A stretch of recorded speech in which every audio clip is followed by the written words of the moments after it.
I get a phone call from Bentley's marketing director. They wrecked all 4 cars. They had a Yokohama truck and they could only get through like 2 hot laps before they had to throw new tires on the car. But I don't think they realized how some of these folks travel. We got an invoice just for the jet was north of $70,000. The manufacturer's like, well, no, father and son with no shirt. Junior, go out and get the money. I didn't let my son start driving to school alone until he was almost 14. Don't tell anyone you drove to school. My first ride in a Lamborghini Countach, 140 miles an hour. So Miami Vice would borrow multiple 360s. What is wrong with you people? My wife has cancer. And I hit him right here, a cup of coffee on Jay Leno. And she reaches into his shirt and pats what turns out to be a nitroglycerin patch. Oh my gosh. Jeff Stearns, connected through cars. If they're bigwigs, we'll have them on the show. And yes, we'll talk about cars and everything else. Here he is now, Jeff Stearns. Welcome to Jeff Stearns, Connected Through Cars. I'm here with my dear friend of, approximately 30 years, Chris? Approximately. Chris Warren, a seasoned car professional who's going to open us with a short story that you might find interesting about the important clients and cars that went to Vegas for a Bentley VIP event. Did I set that up right? Yeah, we had Bentley came out with a program some years back called Bentley Driving, and it was a course set up at speedways around the country. This particular one was at Las Vegas Motor Speedway, where clients who were either depositors or owners could go and learn from the Bentley driving professionals on how to have the defensive driving capabilities of their Bentley portrayed to them. So this was wet slalom, highway lane change, all kinds of different maneuvering that owners or potential owners would love to know that their Continentals or Flying Spurs could accommodate them with while they were driving. And so we were instructed to invite, our very best clients. We went out with 8 of our well-heeled individuals. They brought who they wanted. They had a guest. It was a +1 event. Flew out to Vegas. It was interesting that while we were on the way to Tampa International Airport to fly out, we realized we forgot our tickets. So we had to go back and make other arrangements because we missed our flight. And that was a story in and of itself. But anyway, we had rented a club room at Del Frisco's Double Eagle Steakhouse to host a welcome dinner for all of our clients. It was a beautiful room. And while I'm taking my cab from the Bellagio Hotel and Casino over to Del Frisco's, I get a phone call from Bentley's marketing director informing me that while the drivers were putting away the cars from today's event, they wrecked all 4 cars, and that my event for tomorrow was going to be canceled. And it was up to me to break the news to our clients. The invited guests are people that currently own or had ordered any particular Bentley or just had various Bentleys models. This was a specific to Continental and Continental Flying Spur clients. And these are people that have bought many cars and do a lot of social with you and brand ambassadors, send you a lot of customers. Correct. Absolutely. These are really good. These are clients that have bought multiple cars, clients that are exactly referring people, or clients that we felt might have been potentially good clients down the road. But for this particular event, we had all of our very best owners in tow for it. And we're very excited about it. Everybody was really charged up to go. And what was going to happen was some kind of vehicle test drive on a track or through a city or what? So what they were doing was they had rented out Las Vegas Motor Speedway, which has its oval where they ran NASCAR events, and they had a road course. So in the parking lot of the speedway, they had set up a series of stations where you would get into a car with a driver and they would tell you what you're going to do. You're going to go 75 miles an hour. You're going to see a cone dead in front of you. You're going to change lanes without hitting the brakes.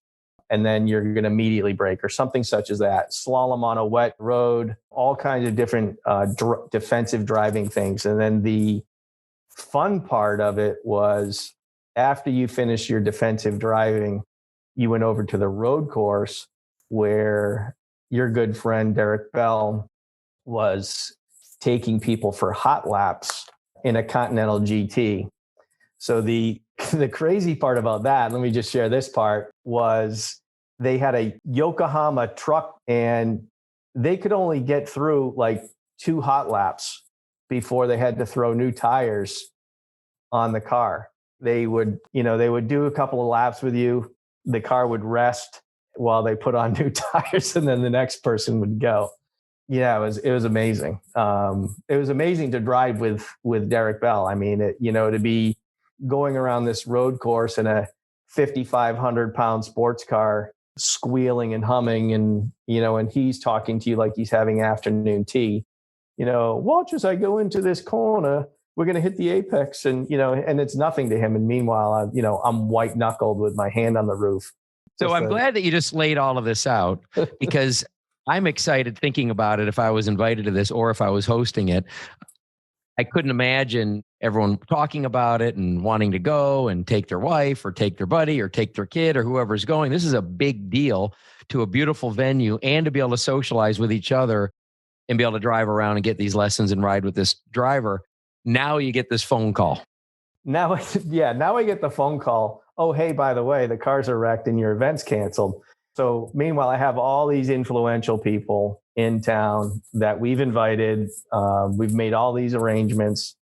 We have this beautiful venue for this room at Del Frisco's. People are arriving, ordering cocktails, etc. Everybody's there and seated, and I get up and welcome them and let them know that it's canceled. It's almost like an episode of Punk'd, where they're like looking for a camera behind a wine bottle or something that, ha, ha, ha, ha. Unfortunately, it was reality. And then it was just damage control for the dinner. Now, how did these cars get wrecked? Drivers for Bentley that would do the station events, the wet road course slalom, the lane change, et cetera. They had 4 different stations. They had 4 different cars. Well, apparently what I found out was these people were, the event had happened that day for another store. The people left. They were putting the cars away in the barn for the evening. Whatever happened, they wrecked the 4 cars. Whether they hit each other, whether they hit walls, something happened where all 4 of these cars were not usable. And what were the MSRPs? What's the sticker price on these cars? So cars then were, 175, 200, $225, somewhere in there, depending upon options. Okay, so we lost $750,000 worth of cars. Right. Fortunately, not the dealerships. So these were all Bentley demos that would have been sold at, some dealer-sponsored auction. Okay, so now you get the call, and the damage control begins. Right. So we have a beautiful dinner with more wine than probably anybody was planning on drinking. We break for the evening. I get a call from a client who was supposed to be at the dinner, who was returning my call. He and I went on the offensive of trying to have Bentley get cars in from California from dealers so we could have an event.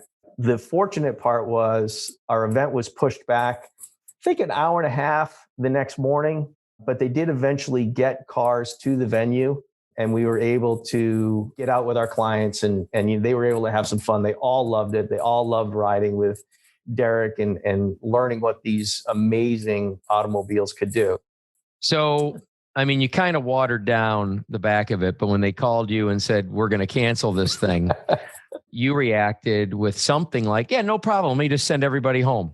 I was literally in the cab on the way to the dinner and was trying to get Bentley to show up to throw the hand grenade in the room. But of course they were like, yeah, no, we're not doing it. So I was furious. I was nervous. I had no idea what the reaction would have been by these folks. And thank God, these clients are normally very, very easy to please, even though they just went through a great deal of travel to go to the event, all of the ramp up and excitement of what we were going to do the next day. Everybody was really understanding. They were disappointed. They were talking about when was the next one. And, I talked, we're going to see what we can do to get some cars shipped in overnight. Fortunately, Bentley was able to get that part of it done. And they stepped up to the plate. Bentley offered to pay for everybody's expenses, which wasn't a part of the original package. It all worked out in the end. It was really a great event. You can keep your client list anonymous or name drop. It's up to you. But their travel wasn't exactly the way I would have done it on my own dime, like $250 Spirit, Tampa to Vegas. So Bentley offers to reimburse flight and lodging because of the hassle. Right. And then a couple of your clients, or one of them, presented you their itinerary expense. I think in the conversation in the cab on the ride over, it turned to, expense reimbursement on my part. People were paying their own way out. I think without thought, Bentley said, it's the right thing to do, which it was.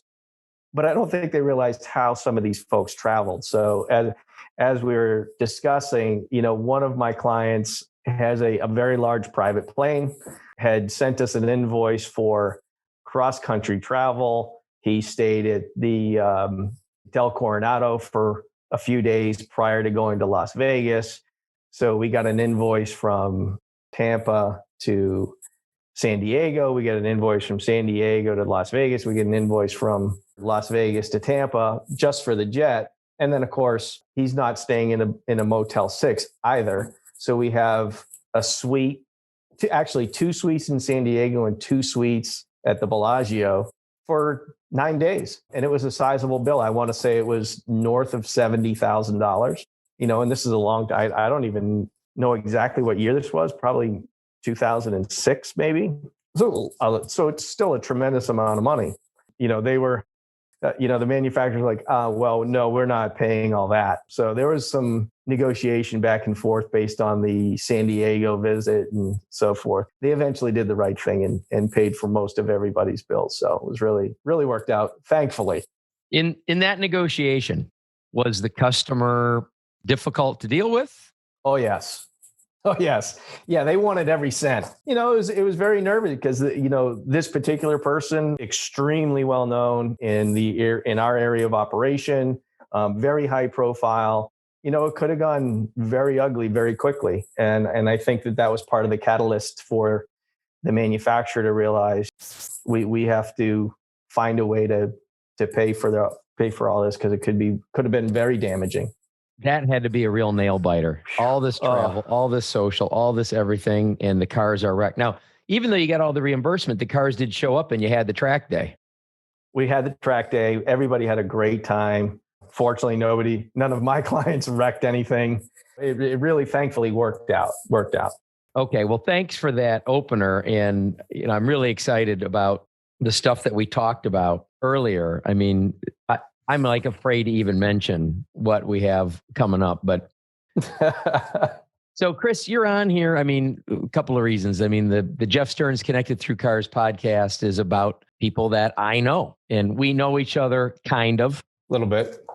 But you're really a car guy. I mean, you deserve to be on the show regardless of who you know. I mean, it started with a go-kart for you, if I recall. Yeah, no, and I'm honored to be here. It's A, fun to be here with you, but B, I appreciate the Vine to share stories. So it's a lot of fun. So what about this newspaper route and the go-kart? So, I think everybody has a cars story that starts them off in whatever their interest is in them, whether it's selling them, collecting them, fixing them, what have you. For me, I was a young man. I grew up in suburban Boston, little bedroom community, and not a big town, not a small town. Had a Boston Globe paper route because I wanted to earn some money for something. I had no idea, how old I was, 9, 10 years old, delivered papers and collected money, every week, and saved a few dollars, and ended up buying a go-kart, which back in the mid 70s was not the karting that we see at K1 or any of these other venues around town. This was some garage welded frame together, two different kinds of pedals to stop and to accelerate. The tires on this go-kart were not filled with air. They were pneumatic tires. So they had a nice bevel on them from being worn. This wasn't a new go-kart, and it had a whatever horsepower Briggs and Stratton motor hanging off the back that you pulled like you were cutting the grass. And I lived on in a neighborhood that had a pretty big oval. It was just a big oval with two roads in, so you knew when cars were coming, or you could see them from far away, and so it was fun to just rip around this oval. I don't even know how much. It was probably a half a mile if I had to think about it. It was great. We did it through the winter. I remember being in full ski clothes, gloves, hat, scarf covering my face, and ripping around in the ice and snow. And a guy that we knew that was a local mechanic that people used to get their car fixed at. He bought this Texaco station. That was his next phase. So a few of my soccer buddies, we all started pumping gas there, 13, 14 years old. This was before self-serve gas, right? So, you're having to go out there and of course, Boston weather any time of year. And, for me, it was all about the hidden gas tanks back then, behind the license plate, behind the tail lamp, on what side of the car. So I got interested in racing. Indy was much more popular back then. And then it's kind of had its renaissance. Formula One has never, really been a huge event in the United States. But, for me, when I was a kid, I was an AJ Foyt fan. I watched a little bit of NASCAR. For me, it was the open wheel racers, and AJ Foyt was the guy. I mean, he was my god. I almost got to meet him. I was in line to get him to sign my poster. I had realized I had to get to I think I was at Pebble Beach at the time, because I remember I had to get to SFO, San Francisco, to get out of town. So I didn't get my autograph. I still think I have the poster somewhere. That kind of stuff is great when you're growing up and you're learning, and you might have an opportunity at some point to meet a hero. So for instance, when I got to ride with Derek Bell, here's a guy who's incredibly storied race car driver, and to sit jump seat next to him and ride was great. I've had the good fortune of being at a few events. I did an event one time at Daytona International Speedway, was on their Rolex 24 course, which was a lot of fun. A lot of people there. They were different series. And again, this was they had dealers that were there taking customers out, but it was, different series. They had people in racing their own cars. They had people racing race cars. It's a lot of fun to be going down the main straight at Daytona at 175, 180 miles an hour and dropping into that first turn on the Rolex course. It's just, it's memories like that if you love cars, you'll love them forever. You're wearing that Mille Miglia jacket. I'd love to do that someday. Look at the back. Can you see it? Oh yeah. Yeah. That's awesome. So anytime you want to do that, I'll go with you. I recall you had somebody with some early 60s olds. So I grew up in suburban Boston. When I was in high school, I moved to Florida. So in between my junior and senior year of high school, I moved to Florida.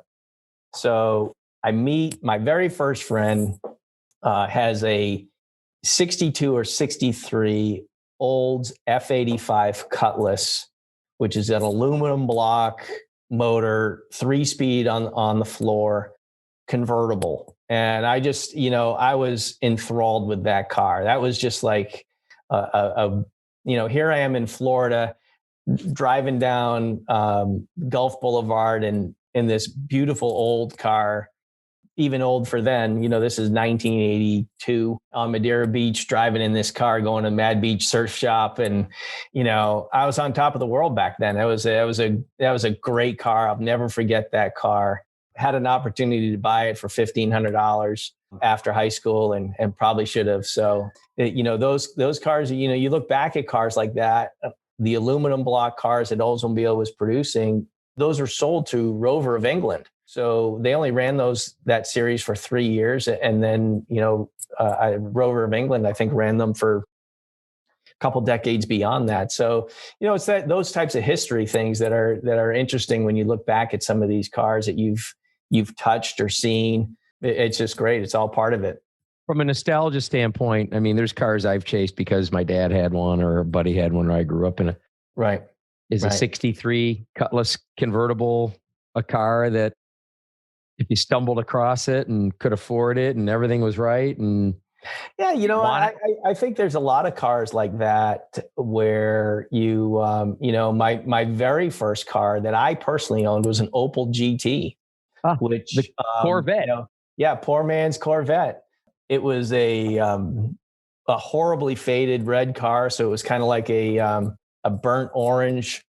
It was horrible, but it was mine, and I loved it. And if today I had an opportunity, or I'm at a matter of fact, last night I was looking at the lots at the Mecum auction at Kissimmee. There was one in there. So those are things that you look at. Those F85 Cutlasses, that would be a car if I was a collector and I had a barn, and I'd find one and put it in there. Those are part of your story. Really cool.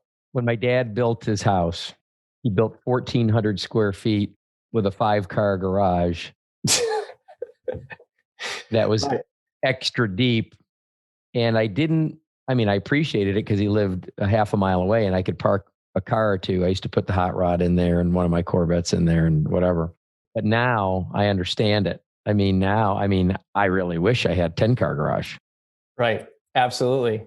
Absolutely. I'll share a story with you about a guy that I know. He's a bi-coastal gentleman, got divorced, bought a piece of land because he wanted to, kind of like get off the grid a little bit.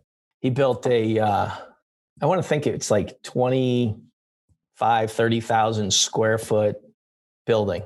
Beautifully well done, wood, stone, gorgeous. It's got a 20 by 20 room in it. That's bedroom, kitchen, living room, closet, storage. And the rest of it is garage barn for cars. He's probably got $40 million of cars in there. Well, thank goodness he recovered a little bit after that divorce. He's not worrying about tomorrow. Yeah, my divorce settlement was a little less than that. Yeah. Less than 40 mil in cars. So Absolutely. But you're a car guy. You've been in the car business really your whole life. I mean, outside of the paper route, you started out as a lot boy, a lot porter at a dealership. Yeah. So 17 years old, washing cars on a used car lot. And it was a lot of fun. I think back, it was a Cadillac dealership, and I used to hate having to wash some of the cars. We had a line. So this is early 80s. So you're still selling, mid 70s cars, on a used car lot. So we had a line that was called the Big Line.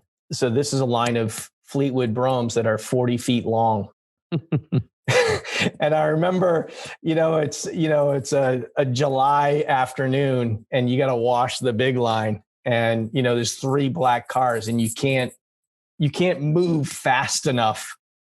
I mean, I couldn't have been the Flash and dried that car quick enough to not have it spot. You can't dry it fast enough. You can't dry it fast enough, and of course they didn't have ceramic coating in those times. So it was, but it was a great introduction to cars and to, into the dealership world. And then 1984, I started selling cars. I worked at a BMW store, my first store. Very first car I ever sold was to a roofer, who I want to say was old, but for me, I was, 19 years old, and he was a roofer in Florida. So he was weathered and worn, and, he's probably 40. He was a little younger than us. I thought he was 100. Right. Exactly. Yeah. Right. Old guy. So I sold him a Cadillac Eldorado Biturbo, white, red leather interior. And, you never forget that first car you sold. What was the first car you sold? First car new that I sold was at a franchise dealer was an 86 Mustang convertible, red, gray leather. So you never forget those. And, so that was my first time in a car dealership. And there's a great story from that store. And growing up in car stores, when you're new, the new guy always gets the horrible customers or what have you. And I remember one day, because when they walk up, all the seasoned guys take a step back. Yeah, they're all, I've got someone coming in or what have you, and those sorts of things. Yeah, they step back. But I remember this gentleman pulls into the dealership, and if anybody remembers the Grinch Who Stole Christmas, this gentleman pulls in an Isuzu pickup truck with enough metal and crap in the back to look like the Grinch Who Stole Christmas. Just to paint this picture a little bit, his arms hanging out the window. There's no paint on the driver's door where his arm's hanging out. So that's how long he's been hanging his arm out the window. Overalls, no shirt. Him and his son get out of the car. So the conversation in the showroom was, "Hey, rookie, here's your up for today." So I go out. One moment, Chris. Yeah. We don't know that the podcast listener is someone from the car industry. So I'll just clarify, when they say this is your up, when a customer comes into the lot that's not asking for anybody, it comes from the term "who's up?" Whose turn is it to go wait on somebody? Correct. Yeah. Okay. Absolutely. Go help this customer is the cry. So I go out and say hi. Who knows? They could have been looking for directions, what have you. Well, this gentleman says, "We're interested in some cars." So long story short, he settles on so this is 1985 probably. He settles on a 5 Series and a 3 Series. So back then, that's $50,000 worth of cars, $60,000 worth of cars, something such as that. He signs a bill of sale, doesn't have a dime on him. So he leaves, coming back tomorrow. They're all making fun of me for being excited for a 2-car deal, et cetera. Well, lo and behold, the same pickup truck shows up, the same father and son with no shirt, wearing overalls, walk in. The conversation then comes to, "How are you going to pay?" And he says, "Junior, go out and get the money." So he goes out into the car, gets a grocery bag, and he comes in and it's full of money. And we spend the afternoon counting dollar bills and $5 bills and $10 bills and $20 bills until we come up to his total. And he goes, "There you go." And so come to find out, the guy owned most every mobile home park in the area. That was his work car, and that was junk from the mobile home parks, and he could do whatever he wanted, whenever he wanted. It was just a great story. So for those of you new to sales or been in sales for a while and you just need a reminder, do not judge a book by its cover. Amen. Speaking of bags of money, what about this nickels, dimes, and pennies story we were talking about? Oh my gosh. I worked at a Lincoln Mercury dealer, and we had a client. His name was Joe, God rest your soul, who was a World War II vet, crazy as the day is long, who didn't believe in government, didn't believe in banks, didn't believe in anything. And he bought a lot of cars. And he paid for his cars in change. So I don't know where he got the change. I don't know where it came from, if he always had it. But there was many a time where I was counting out $18,000, $20,000, $35,000 in change for an automobile. And it wasn't just once, it was more than once. I think it actually got to the point where they said, we can't sell him cars anymore like this. Amazing to have a guy bringing bags of coins and setting them on your desk. And you're like, okay. I actually remember, Joe, you and I worked together at that dealership. Yeah. And I don't know if he would take turns using different salespeople, or if I sold him first, he may have, or vice versa. But what you might have gotten promoted, and I might have inherited him. He may have switched to change later, but he used to deal in $5 bills with me. Oh, and see, but the thing, you know how to talk to him. The thing that he liked to talk about was how nice they were. He used to press them. So he kept them inside of a grandfather clock, and he'd say, "Look how nice these are. I pressed them. I got them from the bank, and I put, I don't know, a brick or an iron or whatever on top of it." Oh my gosh! God bless the guy. God he bless always him. talked about two things every time I dealt with him. He talked about Iwo Jima and the bodies floating all over the place. Like if he went off on that rabbit hole, you had to pull him back. I mean, he would get lost in that. Yeah. And the other thing he talked about was selling radial tires after the car sale in Pittsburgh, Pennsylvania. Yeah, absolutely. The radial tire story. Yeah, absolutely. And the salespeople would give him the customer after the customer bought a Monte car with Carlo. tires. Right. And he'd now give them a sales pitch why they needed radials as an upgrade later. And he loved talking about that too. Now, also, and forgive me, I just didn't want to forget, you'd mentioned driving to the convenience store when you were 12. Yes. So I wasn't in quite as rural or as Mayberry as a scenario in a suburb of Detroit. My dad lived in a lived in a penthouse of a high rise outside of Detroit. And he was a car dealer, of course. And of course, in the underground parking garage, he had 3 spots, which really made him a big shot. And he always had some Corvette and always had a new Lincoln Mark starting, I remember, 69 Mark III and then on. Right. And then the 48, you can't really see it in this painting, but the 48 Bentley was always parked under there. And of course, he would tell me, and the apartment number was on the parking spot. So he used to tell me about, he'd just get a knock on his doors at his apartment once in a while, and it would be a girl wanting to know who lived there and whose cars those were. That was his Tinder at the time. But yes, he taught me he let me drive alone at 9 years old and I have pictures of it, a 1969 454 automatic Corvette. And all I did was pull myself up by the steering wheel. I wouldn't even put my butt all the way down the seat. And I never touched the gas. I would just ride the brake, let the brake go. And he would be playing Frisbee with my little brother on the upper deck of the parking garage. And I'd go down the ramp, parking garage, around the front of the apartment building. Oh, my wall. And back up the parking garage. And he'd be playing Frisbee with my brother and wave, "Are you okay? Yeah, you want to do another one? Go ahead." And the security guard would also see me coming around the front of the building and let my dad know how I was doing later.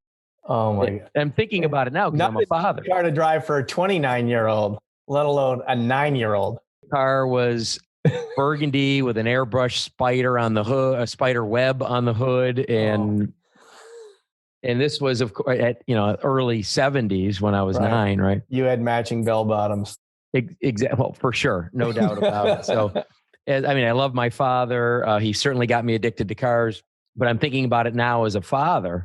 There's no way I would be that irresponsible. I didn't let my son start driving to school alone until he was almost 14. Crazy. Yeah, he was like almost, I think he turned 14. I let him start driving to school alone. Yeah, absolutely. Like, don't tell anyone. Right. Don't tell anyone you drove to school. I'm afraid of Jackson's cars now. Lambos, Maseratis. Like a lot of people who choose a profession in selling cars, you're sometimes moving from spot to spot and until you find a home that you really like. So from the BMW store, I actually got a job in St. Petersburg, Florida, selling. They were a new Lamborghini, new Maserati dealer, selling used cars. And so that was really my first exposure to truly, unique automobiles. And, I can remember my first ride in a Lamborghini Countach was with the service manager of the dealership on 38th Avenue, which is at the time 2 lanes of direction with a turn lane in the middle, and 140 miles an hour. And I'm just freaking out in this car. And it sounds so good. White, red leather. Countach is a car you're practically laying down in to ride. That was great. And, this is when the LM002 was a car that Lamborghini was selling. This is also when Miami Vice was out. The dealer in Miami didn't have an LM002. So Miami Vice would borrow we had a black one, and they would come and trailer it, just on a flatbed, kind of like a tractor trailer, over to Miami for a couple of episodes of Miami Vice. So that was pretty cool. That was a car, LM002, by the way, for those who don't know, was an early sport utility that had a Countach motor in it. So it was a V12 motor, probably had 36-inch tires on it, stock, that you could drop the clutch and just be in a smoke show with all four wheels in four-wheel drive. It's just an incredible car. Okay, so that's on the list. That's one of the nostalgic cars. Definitely on the list. So you said something that I found entertaining, and I'm thinking, because when I'm doing these podcasts, I'm thinking, okay, I'm friends with the person that I'm having this conversation with. Right. What do we keep and what do we not keep for the person that doesn't personally know this guy and doesn't care about all of his life story? But you made a statement. I'll never forget my first ride in a Lamborghini Countach. I mean, so true. To the listener, that would be the holy grail of what to take a ride in. And nowadays, you probably couldn't get near one without an armed guard stopping you. Right. I remember being at Pebble Beach a couple of years ago when Countach was running. In terms of when I say running, the values were really getting exorbitant on Countach. And I remember being at the RM auction, looking at a Countach that was pretty much the car that I might have ridden in. Could have been the same one for all I know, that eventually sold for over $1 million that night. You're right. Those are cars that, they wouldn't even let you sit in those events. So I'm definitely glad you wouldn't forget your first ride in a Countach, especially at 140 miles an hour. What about Maserati? Maserati back then was, they might have actually called it Quattroporte back then. It was a four-door car. Maserati was an incredibly plush. I'll never forget how supple the leather was in those cars. It was so soft. It was like being on a Tempur-Pedic mattress. It was just gorgeous. The way that Maserati did their coach work on the interior of the car. I only had the opportunity to sell one of those cars, and it was an amazing story. A gentleman from Tampa came over. He bought a Maserati Biturbo, which was a twin turbo car, two-door car. And he comes and takes delivery of the car. I'll never forget it. A wet day in Florida, which anybody who's been to Florida in the rain in the summer, it's just a deluge, just a storm. He leaves the store in this car. Now, turbos back then had a lot of kick, in terms of when the turbos spooled up and then took track to the car, to the engine. And these biturbos in particular really had a kick. So this gentleman takes delivery of the car. There's an access road to get onto the main road. Next to the dealership is a drive-through car wash. Now, this is a car wash where you as a person didn't, put your credit card in and then you ride in the car. This is where they put it on a track and you wait inside and they go through. There's nobody getting their car washed because it's pouring out. He lays on the gas in the rain, rear-wheel drive, twin turbo car. The car breaks loose. He breaks into multiple 360s and spins right into the mouth of this car wash. So here he is in his brand new Maserati. Multiple 360s. Multiple 360s. He comes walking back to the dealership sometime later. I don't know how, in overtime, I've forgotten the time frame. My car is in there. And so we all walk over and the police are there and now they've got wreckers and they're trying to pull it out. He destroyed the car wash, destroyed the car. The car was totaled. Oh, poor guy. You felt so bad for him, but it was the funniest story. I mean, we laughed about that for years. I mean, it was just crazy. But those are those are cars that I see now at events around the country where I'm just like, yeah, I remember those. Is the Biturbo the car that has like the squeezed skinny front end on it? Yeah, kind of. It's almost like an Aston Martin Lagonda in that kind of nose shape. It was very angular, but it was a two-door car, and they were cool. They're really cool cars. Turbos. Yeah, I don't believe they were very reliable, but not a lot of those European cars back then were. No, turbos for the younger set were a whole different deal than they are now. I mean, now we have turbos on very small displacement cars, on many cars to give great fuel economy. The car drives normal. You wouldn't know it's a turbo. there was a time where you knew you were in a turbo because it was always very slow the second that when you immediately hit the gas. Right. You were going nowhere, and then you were going everywhere. You're right. It had very, very low torque in off the line. And the way that it worked is exhaust gas would spin a turbine and then force air back into the intake. Well, it took a certain amount of pressure and a certain amount of RPMs to get there. And once it happened, it was like hitting a triple nitrous switch, and it would just. Oh yeah, they were crazy. So imagine that for the listener that's not in Florida, the problem in Florida is it's hot all the time. It doesn't rain very often, and cars drip oil as they're traveling down the road.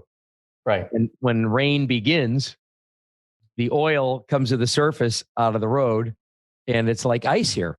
People don't know how to drive here when it starts. It's like black ice where you grew up or where I grew up or where people are around the country that have, winter. The oil slick roads in the rain in Florida are extremely dangerous.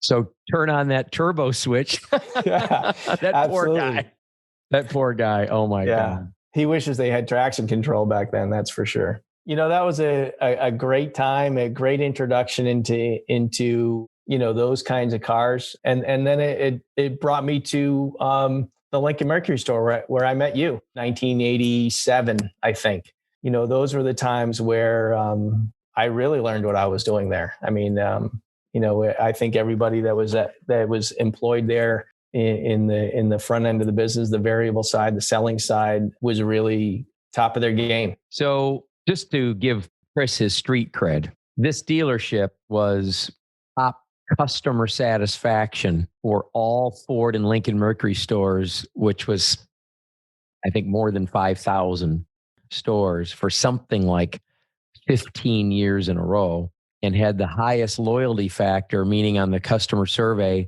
have you bought there before? Yes, than any other Ford or Lincoln Mercury store in the United States, and certainly high volume, et cetera. So I'm not knocking anyone that's not worked there or works in any other kind of dealership. I just want to let the world know that Chris worked in this. This was really a New York Yankees. It was the top of the food chain. It really was. Yeah. And I was blessed to have the time to spend there. It was a great learning experience.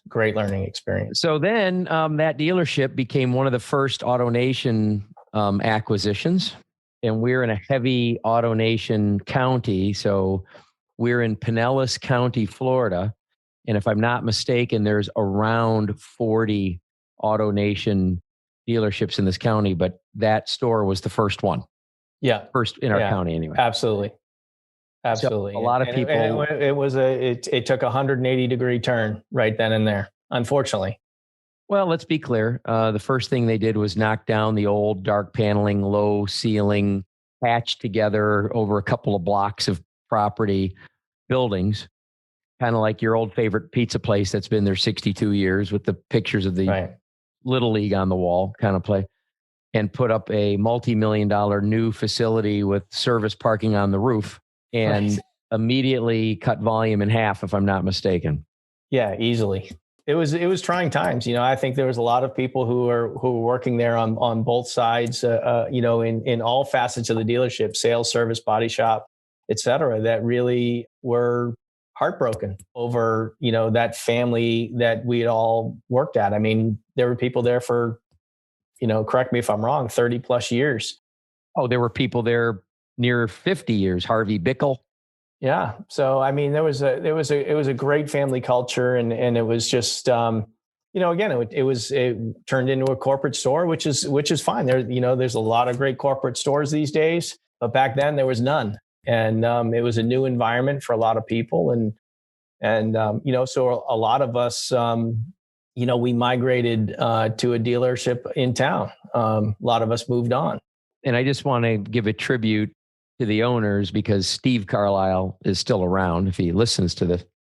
But the Carlisle family were just phenomenal people, and you couldn't not love them. And they really were family members. I mean, if you had anything personal going on with your life, you could grab a Carlisle and sit down, and they'd give you all the time and all the eye contact. Absolutely. After they sold and many people stayed and many people left, we had many, many reunions with that family. Yeah.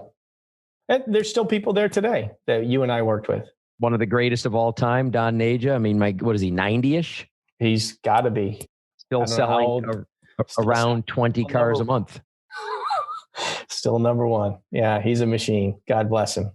He can't stop. That's how he stays alive. So Absolutely. when the factor was that when they sold, a lot of people stayed and did fine. And a lot of people decided to leave. And what made sense was going from the local Lincoln dealer to going to the local family-owned Cadillac dealer, thinking, okay, that might be the same kind of customer, and maybe our customers will follow us. So you ended up at the local Cadillac Land Rover nearest competitor. Yeah. So, at that time in my career, I had made a decision before leaving Carlisle to learn the service side of the business. At that point, I had desire to learn how to, do the service side of it. Because at some point I wanted to, be a general manager and run a store. And I thought that I needed to have knowledge on as many facets of the store as I could to do that. So I had moved into the service side of the business at Carlisle, and then moved into the service side of the business at the Land Rover store there with the Cadillac store in Clearwater. So that's where I started off with that part of my career. And it was, again, that was another great family. They still family owned and operated today, and they still do a phenomenal job. And it was another great experience, learning a lot of different and new things from a different operator. I mean, I don't know what's going to have the better story, a Cadillac or a Land Rover.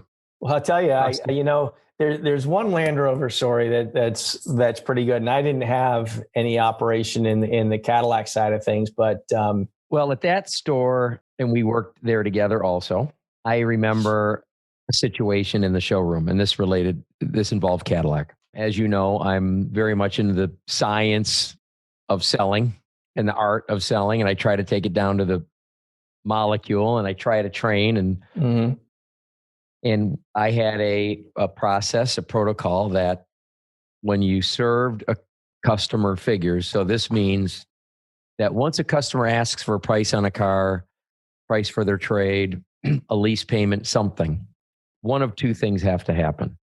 They got to buy it, or we've got to try to sweeten the deal up enough to make them want to buy it until they make an offer. So they have to buy, or we have to keep asking, what if I were able to do this? Would you buy under that circumstance? What if I can get you more for your trade, another $100? Would you do it? What if I can save you $50 more a month on your lease, et cetera, et cetera. You weren't allowed to let the customer leave until they bought or made an offer, or until the figure was so sweet that it wasn't possible. So I used to give customers an ironclad guarantee. I would let Mr. and Mrs. Jones, I want your best price. We have an ironclad guarantee here. I promise that you will leave here with a car today, or you will leave here with a price that you cannot buy it anywhere in the world, not even here if you come back. And I'd be looking them in the eye and telling them the truth. Right. Absolutely. So, and before the listening public with no car selling background judges me to death, we never lied. It wasn't a matter of lying. It was the salesperson with no authority to discount, only the authority to take an offer to the manager, asking, what if I were able to get my manager to do this? What if I were able to get my used car manager to give you more for your trade? What if I were able to get you a better interest rate? Would you buy? Yes or no? If the answer is no, we would give a new series of would you buy until it was not possible to buy. Now, the reason we would do that until it was not possible to buy was because we knew that the customer's mission, if they didn't buy, was to take our figures written down on the back of a business card to show to the next dealer and say, can you beat this by $100? And we did all the work, and the next guy would just have to beat it by 100. So we wanted to make sure that the next guy couldn't just easily. And they didn't have these then. Right. Different time. So the process in my dealership was salesperson presents figures. Salesperson does not come back to my office or our sales office, in the manager's office, until they have an offer or they've propose to the customer a lower and lower, sweeter and sweeter deal, that the customer absolutely will not do it for $1.80. And then the manager would go thank the customer for coming in and say, are you sure you wouldn't do it for $1.80? To reinforce it. And the customer would sometimes try on the manager and say, well, could you do it for $1.80? And then the sales manager would say, well, if you're willing to pay that, I'll go to the pre-owned manager and see if I can get the rest out of your trade-in, or I'll go to my general manager and see if I can lose money on a car because we're next to a quota, which could be true. Right. Let me also defend the car business to the civilian public. The reason we don't like to give a quote at a time that you're not going to buy is we don't know where we're going to be in quota, in cash flow, in inventory level, in how old or how aged in stock the one that you're looking at is the day you're ready. If the salesperson you're dealing with is 1 unit away from hitting some bonus that we want to help him hit to help his family pay bills. There's all of these things that we look at in the moment, which is why we're afraid to throw a number out. If it's too high and safe, meaning safety margin, you probably won't come back, but it's safe and doable. And if it's too low, meaning we could do it now because we're 1 unit away from a bonus and we're going to do it, but we don't know if we'll be there in 3 days and then we can't do it anymore, then you think we made up a number and we're lying. So we don't know which number to hit you. The higher one that'll have you not come back for sure, or the lower one that we probably won't be able to do when you come back. So that's why we don't commit to anything. And we just ask, would you, and would you, and would you? And by the way, hope that you just buy right then so we don't have to worry about what happens later. Okay. Exactly right. So one of my salespeople, Jack, comes to me and says, fella came in, test drove a car, said he would buy now if the deal's right. I served him with figures. He said, thank you very much. I got to go. My wife's in the hospital. And of course, we're thinking, if your excuse to leave is that your wife's in the hospital, right? What are you stopping, test driving, and asking for an appraisal on your trade-in and whatever? Sentimental old man that you are. So in this case, the customer has a full asking price proposal that the bet is he'll take to another dealer and say, can you beat this by $100? Which, of course, at asking window sticker to begin with, of course, anyone can beat it by $100. So now I go out to the parking lot to meet the customer. Mr. Jones, I'm Jeff Stearns. I'm the general sales manager. Jack says your wife's in the hospital. Yeah, she has cancer. Oh my God, I'm very, very sorry to hear that. And hopefully the idea is you want something more reliable in case you get a phone call where you got to zip up in there. I mean, I understand why you might be shopping. I don't even know why he would be shopping with that going on. I said, but Jack said you were in a hurry. So I just want to double check. Would $5 more for your trade? You won't have to stay here. You can still go to the hospital, but would that have you leave a small deposit on the car and we'll see you in a couple of days to pick it up? What is wrong with you people? My wife has cancer. I'm holding up my paper because I don't know if he's auditory or visual. And I'm asking him, well, I'm very, very sorry. I just want to make sure you have the most reliable transportation in case you have to zip up there with no notice. Would another $500 for your trade help? What is with you people? Can I have the keys to my trade? And he's standing by. Give me my keys. I'm standing by my car.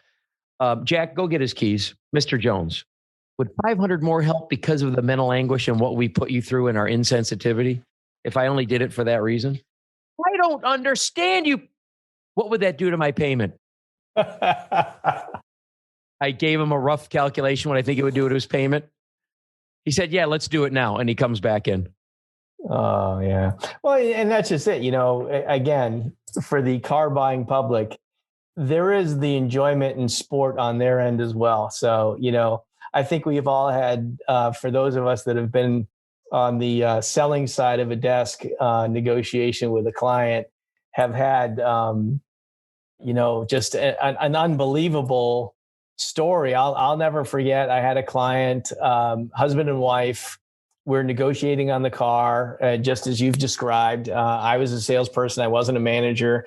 And again, trying to get to an agreement. And the husband actually is like rolling his eyes in his head and like doing this sort of thing. And I'm like, are you okay? And his wife smacks him in the shoulder and says, what are you doing?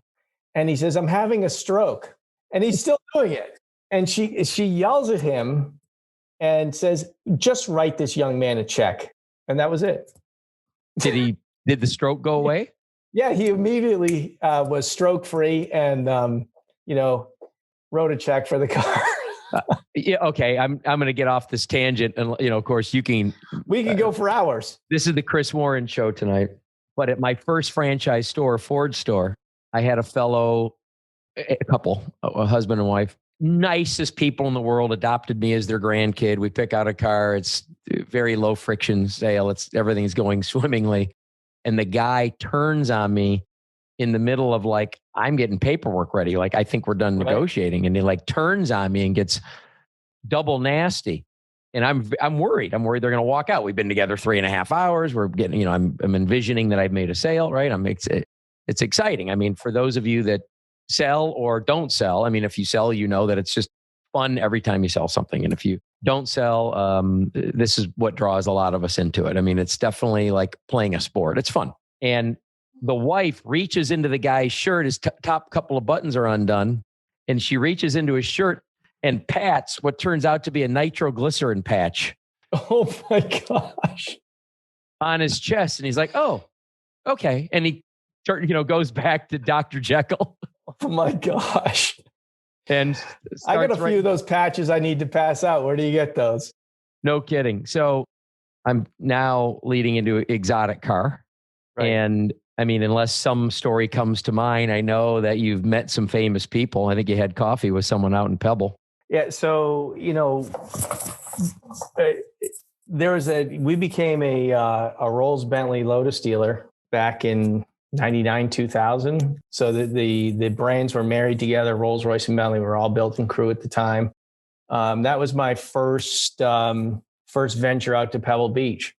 So the Pebble Beach Concours, obviously an iconic event for a long, long, long time. Creme de la creme of the car world is out there. And, this is my first experience. I really don't know a whole lot of what to expect or what's going on. And what a car weekend as soon as you get off the plane. Like as soon as you go to your first coffee shop, as soon as you go to your first gas station, I mean, the cars.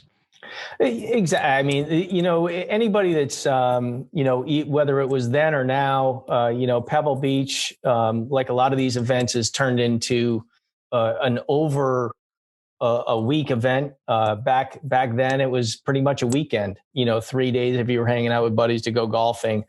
But now it's over a week. But, the cars that you see at a grocery store, I remember Pebble Beach last year, or the last time they held it.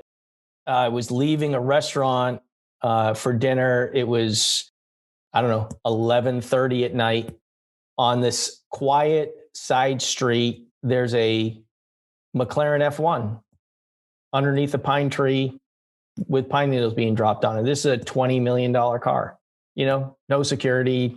Just, you could go stand on the roof if you wanted to. I mean, it's crazy what you see there at Pebble Beach and Car Week, just, cars at the grocery store. It's really, truly an amazing experience. If anybody loves cars, loves going to, it's not necessarily about the celebrity or, who the people that are there in attendance. Just seeing the cars is truly amazing. Truly amazing. Not about celebrity, but you did have coffee with someone. Yeah. So my very first Pebble Beach, I'm at the lodge at Pebble on Sunday. Manufacturers have hospitality, which then was a lot smaller than it is now. Most of the time nowadays, it's, they have a house rented somewhere in the vicinity where they have hospitality. But so this was a hospitality then would be like a tent plus outside chairs with a little. Yeah. Or, at this particular event, this was in the lodge, one of the upstairs rooms. Looking down, right. Looking down on the 18th green prior to the roll up of the judge cars, but that sort of thing. So I'm in the Rolls Bentley hospitality, and the room is divided by plants like this. So I am stepping through a couple of these display palms to go from one side of the hospitality to the other, rather than, the 18 steps out and around. I'm holding a cup of coffee and I come through the other side and I hit him right here, a cup of coffee on Jay Leno. That's beautiful. Never met him until then, and so I've had a few chances to shake his hand. He obviously doesn't know me from Adam, but that was my first brush with car celebrity, was spilling a lukewarm cup of coffee on Jay Leno's denim shirt at the Rolls-Royce Hospitality. How did he react? Like, how did the transaction go? He was great. I mean, he was just like, oh, it was so sorry. And it wasn't hot, thank God, but he was like, and he laughed it off. I don't know. He could have been yelling about me earlier or later, but, he was really great. And, we shared a few things about Boston. He's from Boston. I'm from Boston. And, that was it. We moved on. But that was my first brush of celebrity at Pebble. Well, our good buddy and client Chris was always at these events with his pilot Frank. Oh gosh, now, Pilot Frank. Pilot Frank when he was sober. I'll tell you a Pilot Frank story. This is a great story. Pilot Frank was a Joe Sixpack type of fella. He wasn't your Delta 747 pilot. This was our client's pilot that flew him. Now, on this trip to Pebble, I'm a young man, and Pebble Beach can be a very expensive trip. And Chris was generous enough to share his pilot's room with me. So he was gracious enough to tell his pilot that he was going to have a roommate, Chris Warren, for his. But you're getting a free room out of the deal. I'm getting a free room, which is great. And I didn't fly with them. I flew commercial. And I met Frank on a couple occasions at the dealership, but certainly didn't know him. So this is Pilot Frank. I'm at an event, a lot of these car events, they go into the night, and I go to the room, and it's trying to remember the name, the Del Monte Hotel, which is right there on in the wharf in Monterey. And I open up the door, and here's this man on top of the covers in his tighty whities, face down, snoring like you've never, and I'm a snorer, but snoring like you've never heard someone snore before. Now, I can't sleep.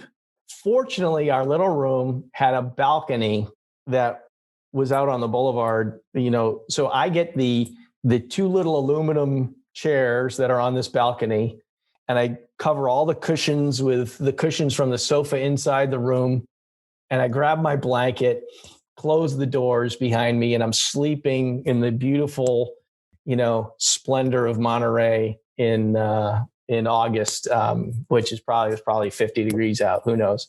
To fall asleep I'm sure after midnight, only to be woken at like 4:30 in the morning as the trailers are now unloading Ferraris for a Ferrari event that day that was driving. So I got about 2 hours of sleep with Pilot Frank's snoring and the untrailering of 288 GTOs and 365 4 cams and you name it. It was a long night. I'll put it to you that way. I remember that when that was a brand new store. I remember that. And we went to Barrett Jackson, and with, of course, Pilot Frank. Chris let him bid up a car, and he left, I think, with like a 69 429 Mustang. I don't even know if you remember that. It came into the dealership for something. Yeah. Probably just the transport or something, and then titling it. But, it's just like, yeah, you can have it, bid on it. So funny. So Pilot Frank. Yeah. And come to find out, he had the flu. That's why he was snoring so much. So who knows? I probably got the flu out of the deal. Poor guy. God bless him. Chris, the guy we're talking about, and Pilot Frank, used to fly us places. I think the plane was called a Cheyenne. Yeah, I don't know I never, I was on his plane, but I never flew on his plane. It was a twin turbo prop. Don't get me wrong. I'd love to have it, but it wasn't I remember you flew to the Detroit Auto Show. That's right. On his plane. And I had my first ride on a private plane that time as well, with a client who had a proper jet. He had a Challenger. And I know who it is. Okay. You're on Chris's plane with no bathroom. 5.5 hours one way. Right.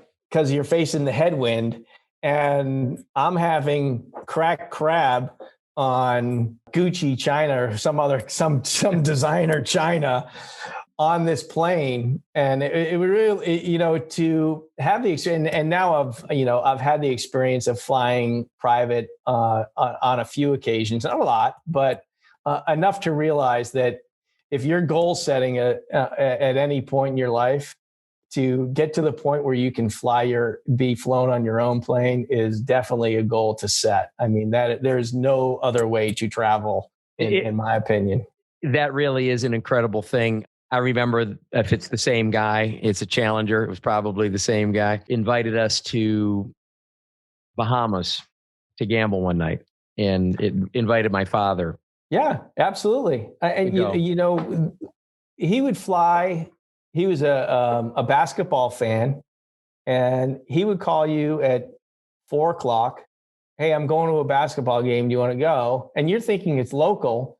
Next thing you know, you're in Kentucky, and it's 11:30 at night. And he says, "Well, let's fly to Biloxi and play cards."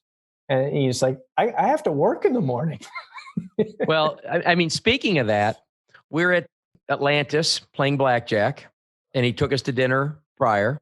But it's just so convenient. I mean, it was like, right. You ready to go? Ready to go? 20 minutes. Right, let's go. You park right in the building. You just walk to the plane. I mean, like no wait there. And like, you're ready to go, wheels up. And we're 45 minutes later, we're sitting at a restaurant in Bahamas, and we're on the west coast of Florida. We're not even like in the Miami area.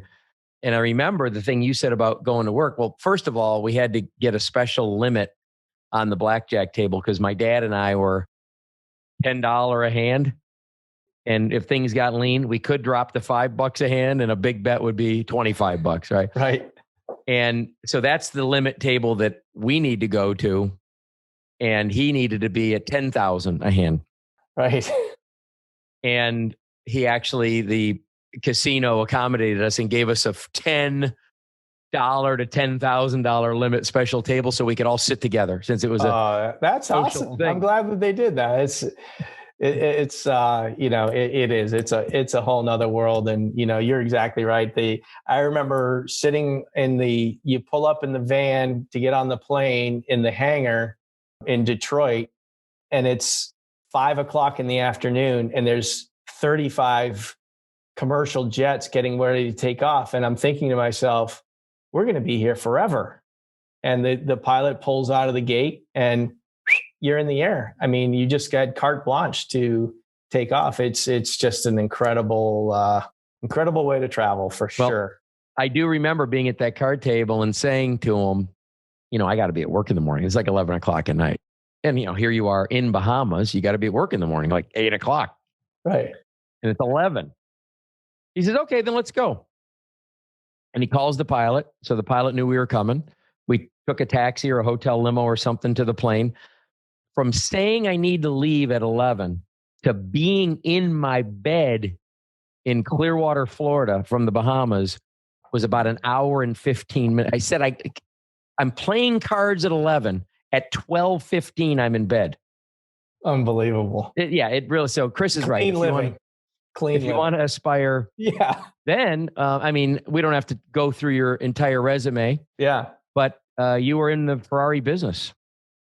Yeah, so I had the opportunity to Ferrari of Tampa Bay. It was just a dream, I think, at the time, or the property had been acquired. I was given an introduction and given an opportunity, and hired as their general manager to build the store and run it. Matter of fact, I remember looking at the blueprints the very first time, and it said Ferrari Gulf Coast. And I remember looking at the builder, and I said, where on the Gulf Coast are we? I said, because, it goes pretty far. So that's how the name Ferrari Tampa Bay came up, is, I didn't want to name it Ferrari Gulf Coast.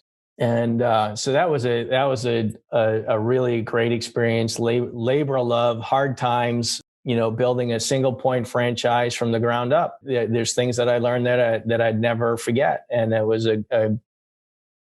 just a really a great thing. And it's a very good store now today. It was good. Unfortunately, when the store was opening, I remember I was being interviewed by a lot of news outlets because this store was opening. And one of the news stories was from the local Time Warner cable channel, which I didn't realize would send their news feeds to, their parent company, which it was, CNN or whomever owned CNN at the time or still does, what have you. I don't know. But I remember I got a phone call from a client of mine who was on his treadmill saying, "Hey, you're on headline news." I turned, and those news stories ran like every 23 minutes for that news day. And I was on headline news for every 23 minutes for a whole day on CNN headline news. It was hilarious. And what was the news that Tampa gets a Ferrari store? No, the news was who would open a Ferrari store with a declining economy, because this is when the economy was crashing, the housing market was crashing, so here we were opening top of the mountain in terms of exotic cars and exotic car price, and in an economy that was spiraling downwards. So that was the nature of the story. So it was me building up the fact that the folks that were buying these cars weren't being affected by the dwindling economy. They were profiting from the dwindling economy. So that was my headline news, my 15 minutes of fame. There was a little bit of exotic car liquidation going on for a while, and there was a little bit of people getting off of their waiting list cars, and some cars that were bringing $250,000 over window for a short time were dropped right back to sticker. Absolutely. It was a crushing time. And it was a time, I think, that, the exotic car business may have never gotten back to that stature, to what it was previous to that. You're exactly right. There was some, especially within the brand of Ferrari, you could step all over people for profit. And, those days have long shifted. So it was it was a tough time, and I was a casualty of that. The market dwindled, and I was the general manager, and I was a casualty of dollars after the store opened. So it was a tough time, but it was a great experience. I wouldn't trade it. So what happened with this 599 bumper? We're building the store, and this particular owner had another Ferrari store as well. So we had a sister store, and my office was a 40-foot motorhome with, I worked on a 18-inch round mahogany table for 2 years building this store. We had one little service bay that we had renovated while the building was being developed. Meet people locally who might own Ferraris that we may not know. We could service people who are customers of the sister store, et cetera. So we had a one bay garage where we could do some service work. So we had, it might have been the very first 599, certainly that we had sold as a dealership, but maybe in the state of Florida, or maybe the country for that matter. This was, like a lot of these cars that these manufacturers still come out with today, when there's a new model that's out, it draws a lot of attention. So I'll never forget, I'm sitting with, my mechanic, Gabe at the time, around this table. We were having lunch, and this Honda Civic or Honda Accord pulls in. The building's under construction. There's no dealership. We had a pillar sign out front, and that was it. But we had this 599 that was backed into a parking spot across from the garage bay. Well, this little Honda comes in and is, doing a U-turn, but he doesn't have enough room to make the turn.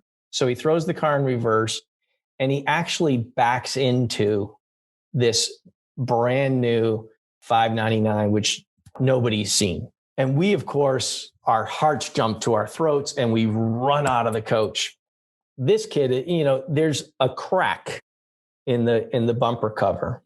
And he's like, oh yeah, you can just paint it. And I'm like, you don't seem to understand what you just hit. And, so this is a carbon fiber bumper, an extremely finicky customer. It wasn't an easy situation. Well, come to find out, long story short, this kid was on his very first day selling concrete for some concrete company. His employment packet isn't done. He's on his own car insurance. It was horrible. Well, fortunately, his employer was understanding to what their new employee had done. They paid for a new bumper cover for this car. I can't remember how much it was. I want to say probably $18,000. What was the sticker on this car? $375, probably. Okay. Mid threes, 400 grand car. Yeah. It's just it's just a scratch. Yeah. It was, and the kid was just like, yeah, no, you just, you if it's cracked, all we need to do is paint it. And it was like, sorry, this isn't your Honda that you cracked. So it was just, it was hilarious. It was, I felt really bad for the kid, but, fortunately the company that he worked for was really honorable. I'd love to promote him here, but I don't remember who it was, but they did the right thing and took care of it. You were telling me about some twins. Yeah. So I am blessed with identical twin daughters who are now 13. And so then I'm glad their age is right tip of tongue for you. Yeah. They were 1 at the time, or 2, 1.5, something such as that when we started to have cars in the showroom. And of course, we had security cameras, throughout the facility. And I'd always remember I would get phone calls from the owner who I'd never know when he's looking at the cameras or not.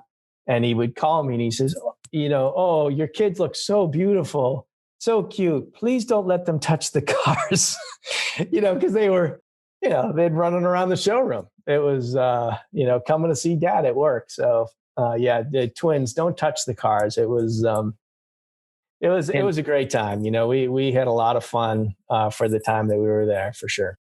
And at an Italian place. At an Italian place. You don't want, the kids could go for a long ride. Absolutely. You don't know. I mean, it's funny because when I met the owner of that store in Onofrio, it was long before they built that Tampa Bay facility, and I'd gone to Newark to meet him, and Onofrio has some warehouse on the port there, and a relative of his, I don't remember, was in the business of getting his cousin. Getting cars in from the port, and production cars. I don't remember. I think at the time it might have been Saab or something. Yeah. And I remember them meeting at the store and kissing on each cheek and having an espresso. And I'm just the guy visiting for the day. Now let's go take a ride. And they drive me into this warehouse, and we're in the back of like a Lincoln Town car. I'm in the back. I'm sorry. Right. And we're driving further and further. And I'm no baloney. And Frank, if you're watching, I'm sorry. No baloney. I'm thinking, they're getting rid of me. I was selling too many used Ferraris out of their territory when I was at the absolutely Bentley store. You sold a lot of them. And I mean, I was honestly, because we're driving, it's like 5 minutes. Nobody's talking in the building, driving and further back and further back and further back. We want to show you something. And it's like dark. And where are we going? And finally, there's some race car under a cover. They're like, see? And I'm like, that was it. That was funny. Yeah. And you're going, thank God for this. So Wikipedia. Oh my gosh. So I get a phone call from, I think it's a telemarketer, Indian, heavy accent. Come to find out, it's the assistant for the guy that founded Wikipedia, Jimmy Wales, who lives in St. Petersburg. So he's got a Ferrari that he wants us to service that he says hasn't run in a long time. Can you come get it? So we send a transport down, a flatbed truck and I wish I had a picture to share for your viewers because it's unbelievable. Next to his house, in a very nice neighborhood, is this Ferrari, not parked in a garage, that someone's been mowing the grass around it for, I don't know, 10 years. And there's a tree growing underneath the car through the motor cover that is now creating shade. Do you know what model Ferrari it is? Yeah, it was a 308 GTB. So it was Magnum PI. Yeah, it was a 70s Ferrari that who knows how long it had been sitting there, 4 flat tires. Matter of fact, you know Tiny. Tiny was the guy that went to go get it. He sends me a picture. We didn't have FaceTime back then, sadly, of this tree growing through this car. And he goes, what am I going to do? So he had to cut the tree down to drag the Ferrari onto the thing. But the thing that's hilarious is I could not speak to this gentleman. I had to wait for India to awaken to speak to his assistant. And then, so it would take like 3 days to have 2 seconds of phone call because we were waiting for the clocks to change. But it was, he wanted to restore the car, and we ended up buying the car for $500 because it was just a parts car.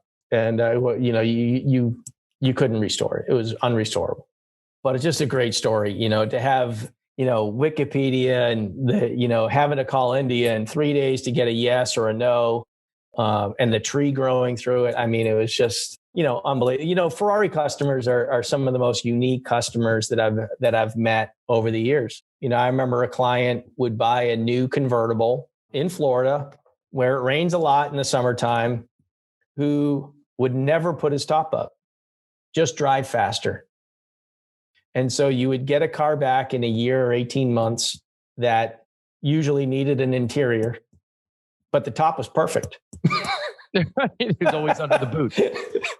So, it's just, there's 1,000 millions of stories out there for some of those people, the athletes, the entertainers, you start dealing in an exotic car dealership and you have stories to keep on going. Well, that's what the podcast is for. That's true. Because, we both go to dinner and people say, who do you meet? What happened? So I hope that our customers getting some value here that's watching this, or our viewer. So Aston Martin, Spyker, Fisker. Yeah. So after Ferrari, I went to work for Aston Martin of Tampa, which was also Spyker, and then became Fisker. We actually even pitched McLaren at one point when McLaren was thinking about building a car for the road again. I remember, obviously we had a lot of, well-heeled clients again with those brands of cars. But one in particular story was Spyker, which was a great car. Those cars back then, the C8s that were out were Audi V8 engines. These are the cars, the S8 motors, no power brakes, no power steering. They were just great little race cars, Can-Am suspensions. And I remember getting a phone call from a client who had bought one of these cars. He was a software guy who had sold his company for a bunch of money, young guy. And he bought it. Now these cars were $250,000 back then. So he calls me and he says, hey, I need you to go pick up my car. He lived in Tampa. I'm figuring the car's in Tampa. And I go, well, we'll send a truck over to your house. And he goes, no, it's not at my house. I'm like, well, where is it? And he goes, somewhere, you go down to Fort Myers and you turn left like you're going to Miami. And if you do that, you'll find it. And I'm like, what? And he says, yeah, it broke down. And I had a buddy come pick me up. We send a transporter down, and lo and behold, you turn left at Fort Myers on, I don't even know what the road number is, the route number, going over to Lake Okeechobee. And on the side of the road, with the key in it, is this Spyker. Now, when we get to it, it hadn't broken down. He had jumped something with the car, and the suspension was like pushed up into the nose of the car. We had to drag the car up onto the transporter, but it was just one of those, numerous stories that you get from these people who have the means to do whatever they want, and it's a lot of fun. So we hauled that car up. Quite frankly, I don't think he ever got it back. I think he had it for a week, and that was that. So just a lot of fun with those cars. A lot of fun. I remember my first baby's mama taking my son over to see a therapist in Miami in her Range Rover, and going across. I don't think it's the road you mean. This is Alligator Alley, right? Yeah, you're talking about the one that cuts through the angle, right. Like goes through Yeehaw or something. Yeah, no, it's south of there, but yeah, it's just a very remote 2-lane road going nowhere. So my ex calls me from the Land Rover with her ma and our young, slightly disabled son going to see a therapist, that a giant vulture, because there's always roadkill there, and these birds are like turkeys. Yeah. Hit her in the windshield like a body hitting the windshield. Oh my gosh. And knocked the whole windshield in. Knocked the whole windshield in and asked me what to do. And I said, "Can you see?" And she goes, "Hang on." And I hear stuff clinking, and she's poking a hole through the driver's so you can see through the glass. And she says, "What should I do?" I says, "Well, you're halfway across the state.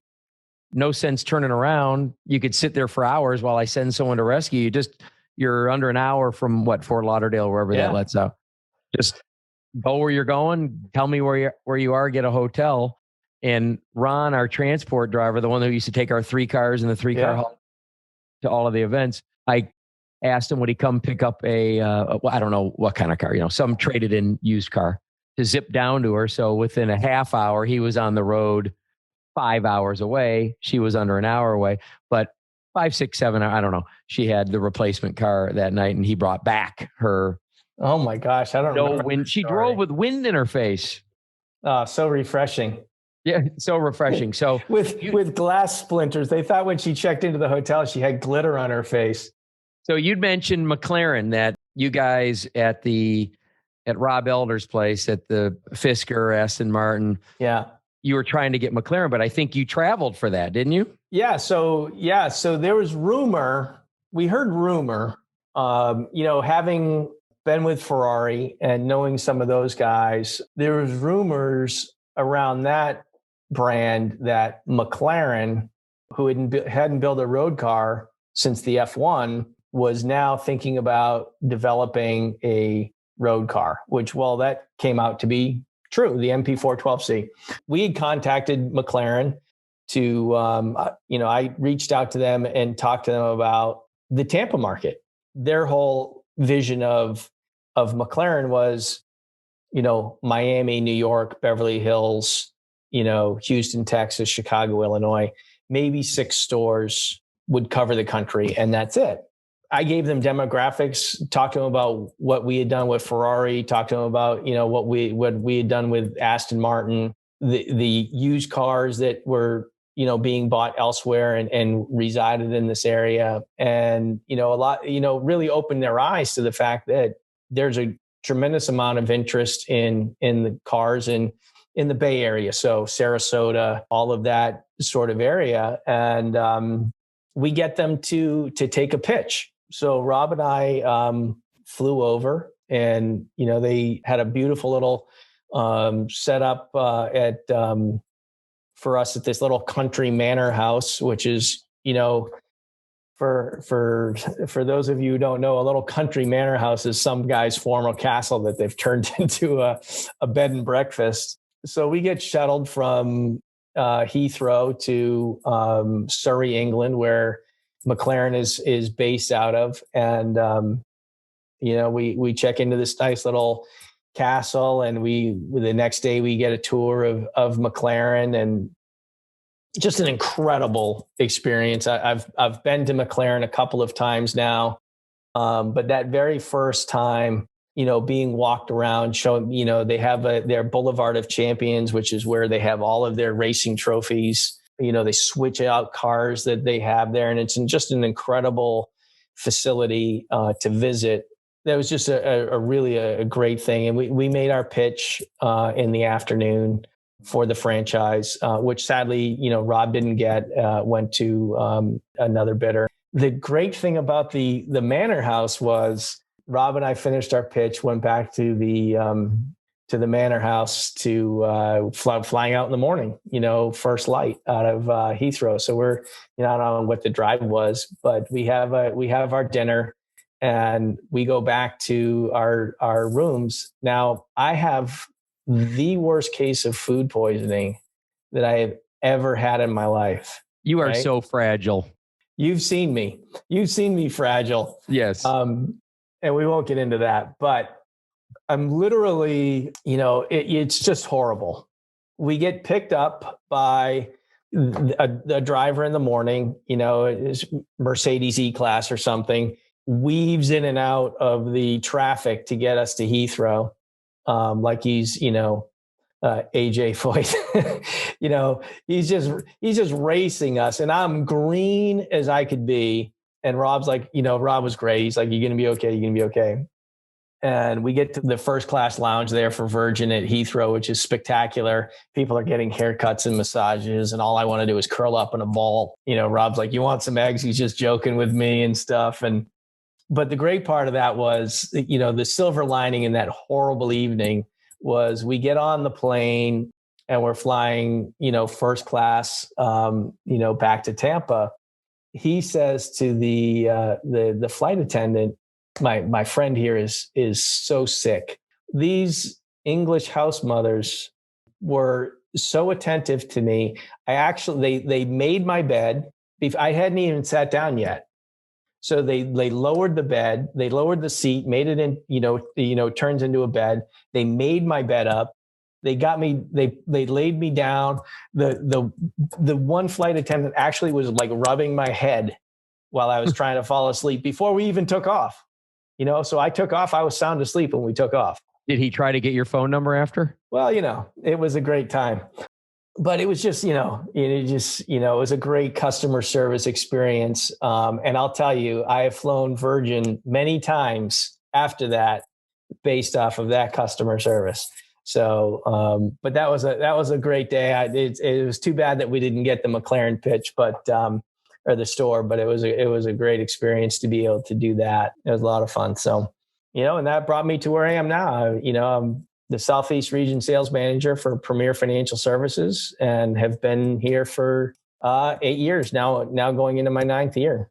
So if you don't know what Premier is an exotic car leasing company. So Chris never stopped dealing with his exotic crowd. Exactly right. And for 8 years, and I mean, I'm good friends and you're good friends with a coworker of yours, but I mean, I think you've been the top guy, right? I mean, will that hurt any feelings? Well, yeah. I mean, knock on wood, if this is wood, we've over my tenure, I'm in my just finished my 8th record year in a row. For the last 4 years, I believe I've been the #1 region for our company, and it's just really been a great blessing. It's a great small company. We work hard. We do a great job for our clients in what we do in the niche that we provide, the exotic car world. And it's been a great time. I've had a lot of great experiences, a lot of car events across the country, meeting a lot of really, really interesting people. I think one of the things that you may have enjoyed, and certainly one of the things that I love about, dealing in this type of clientele is how people have made money. It's always interesting. You meet someone who can buy something like this.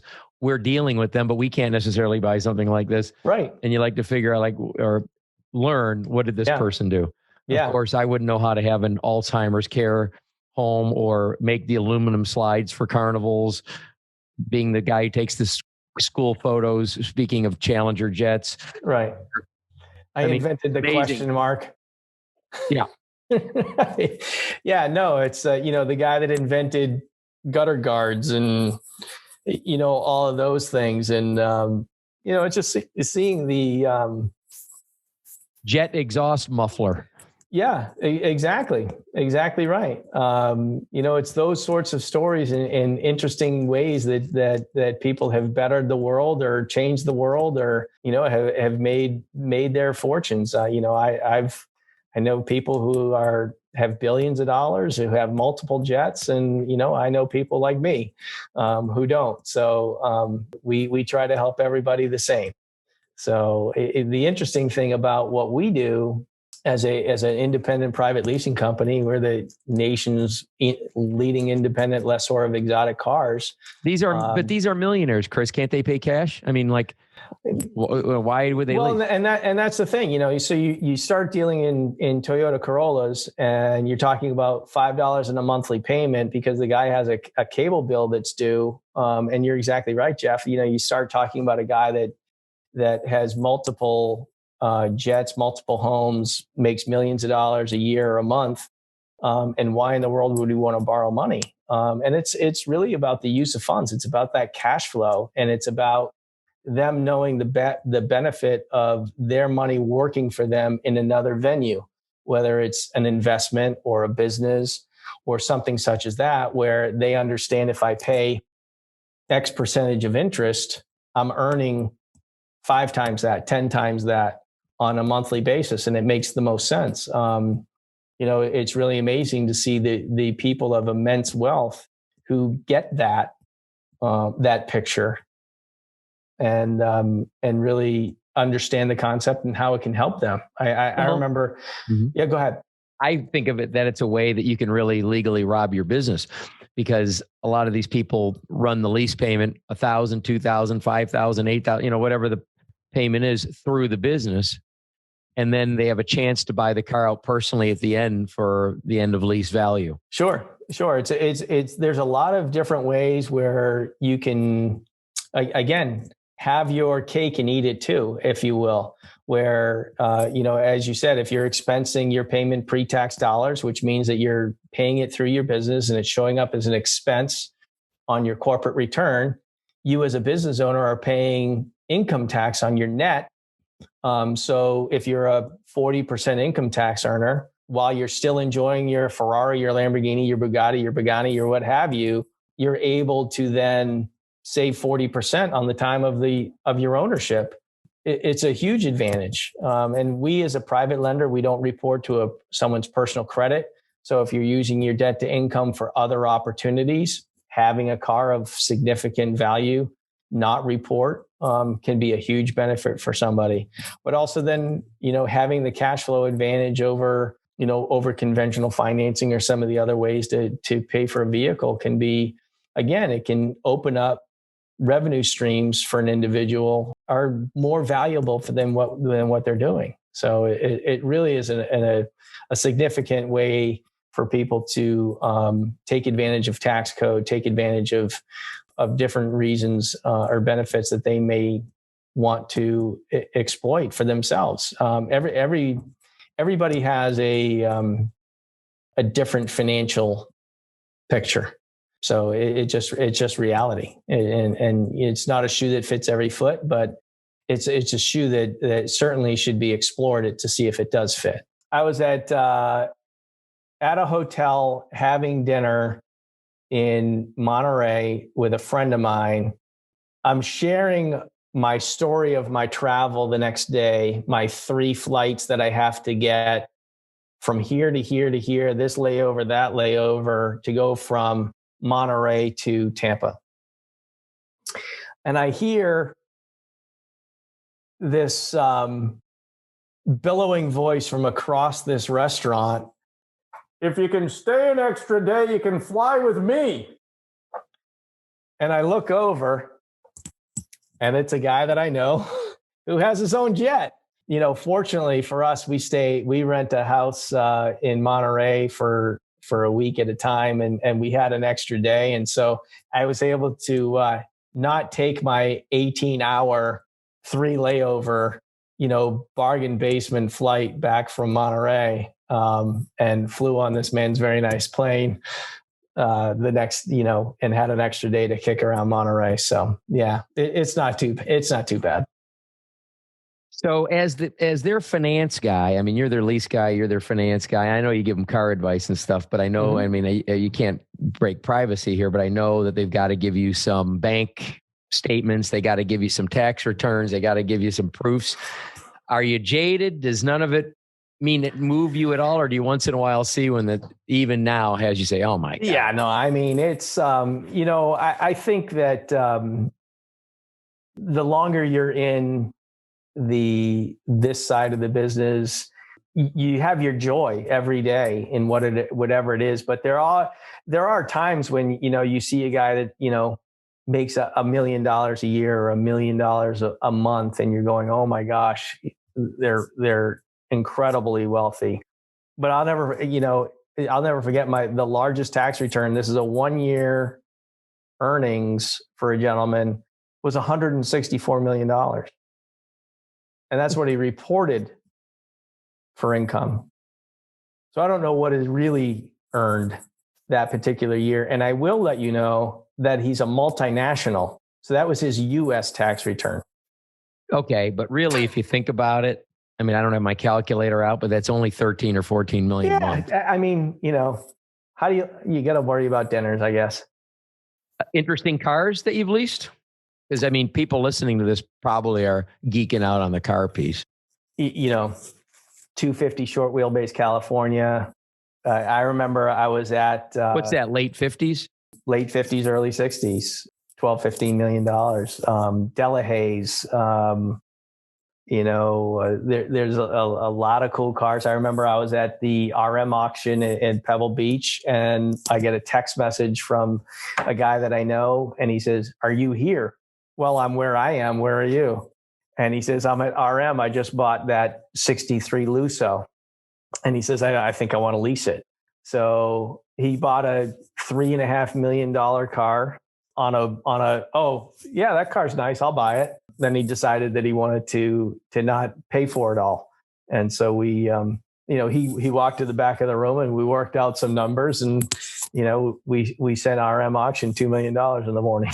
So there's a lot of cool stories like that, but there's been a lot, Pagani is one of my favorite cars. And there's a Pagani dealer in Miami that I love going to. It's just an absolute toy store for somebody that's a car guy like me. And, I remember I was heading there one day, not for Pagani, but just, to say hi.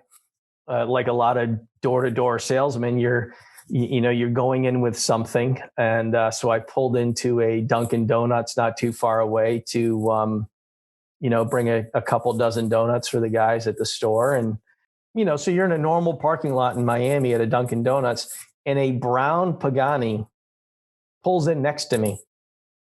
I'm on my phone doing something else, and I'm like, what? It's nonsensical. You don't even understand it. Dunkin Donuts. And it's not even a Starbucks, and this is a Pagani. So the guy gets out of his brown Pagani, closes his door, goes in, comes out with a large cup of coffee, gets in his Pagani, drives away. And I'm sitting here floored on so many levels that here's a person with a $3 million car, A, parking where he parked, B, driving away with a 90,000 degree cup of Dunkin Donuts coffee in his styrofoam cup. And there's no cup holders in a Pagani. And so it's just, there's so many car stories, so many great cars, to see. We've leased billions of dollars worth of cars. It's crazy. So all these cars, all these people, all this exotic life, all this wealth, I still think that the most exciting time you've had in your life was on a 19-foot boat with me. Oh my gosh. Wow. That was do you want to tell this story? I think I should tell this story. I think you should tell the story. All right. So we are young men at the time. I don't know how old we were. You probably do, because you're far sharper than I. You bought was it a Cobia? Yeah. 19-foot Cobia, little cutting. 19-foot Cobia. 175 Mercury. So you're taking me out. for my first ride on this boat.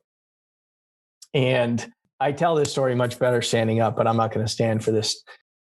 And you want to show me how fast this boat accelerates. And this boat had pedestal seats that were like probably 3 feet of aluminum posts with a seat on top that I'm sitting in the passenger side seat, and you drop the hammer on this motor. Well, this seat rips from the floor and I almost fly out the complete back of the boat and crack my head on the transom of the boat. And there you are in a New York, you didn't even blink an eye. Don't sue me. I don't have insurance yet. I have no insurance.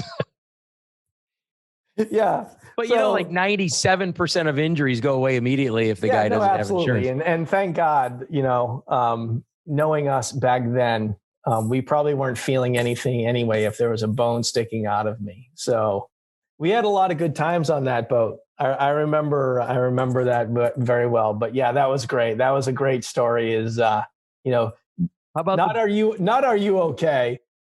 Don't sue me. I have no insurance yet. I don't think to this day I've ever asked how you were. Were you okay? Yeah, I think so. Okay. How about the boat race? Oh my gosh. Was that in the same boat? Yep. Oh yeah. So we were visiting Jabe, I think, in Englewood. So about 2.5 hours south by boat. Right. And we're coming home probably on a Sunday, and we probably didn't have all of our faculties. And we're trudging through Charlotte Harbor, which is a very large body of water. And in your 19-foot boat, next thing you know, one of these Popeyes offshore racers goes flying across our bow. And then we look to our port side or starboard side, and there's a bunch of them coming. And you just hammered on the gas. And we found out later that we were in the sea trials for the offshore boat races, which were the next weekend in Charlotte Harbor. We were in the race course in this. We were in the race course, and how we made it in. I mean, total Mr. Magoo. How we made it in, or how they didn't stop us from getting in there, but we literally could have been vaporized that morning, trying to get home. Do you think we would have gotten hurt? I mean, the boat couldn't have been going over 120. Yeah, we might not have. We might have made it. Rooster tail. Yeah, going 50, 75 feet behind this boat. Yeah, absolutely. I mean, if we were drunk, we were sober quick, but it was, I'll never forget that. That was just craziness. That we had a lot of fun on that boat. I remember water skiing in the middle of the Gulf with glow sticks on a vest, at 2:00 in the morning. Gosh, we were crazy. Good times. Chris, this podcast is all about a labor of love. It's all about me reaching out to people from my past, people I love. I've enjoyed every minute of it. We'll see how much of it we don't edit out. Memory lane, a lot of fun. I mean, for us, it's, maybe it'll just be for us, right? Maybe it'll just be for the kids, but I hope there's something in here for the listener. I love you, man. I really appreciate you coming on. Love you too. Yeah. Thank you so much. This has been Jeff Stearns, Connected Through Cars.